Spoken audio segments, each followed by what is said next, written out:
நீண்ட நீண்ட காலம் நீ நீடு வாழ வேண்டும். வானம் தீண்டும் தூரம் நீ வளர்ந்து வாழ வேண்டும்.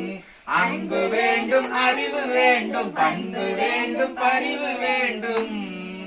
எட்டு திக்கும் புகழ வேண்டும், எடுத்து காட்டு ஆக வேண்டும். உலகம் பார்க்க உனது பெயரை நிலவு தாழில் எழுத வேண்டும். சர்க்கரை தமிழள்ளி தாலாட்டு நாம் சொல்லி வாழ்த்துகிறோம்.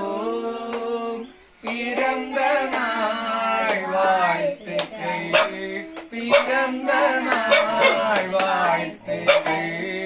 அன்பு மகள் இலக்கியாவுக்கு இனிய பிறந்த நாள் வாழ்த்துக்கள்.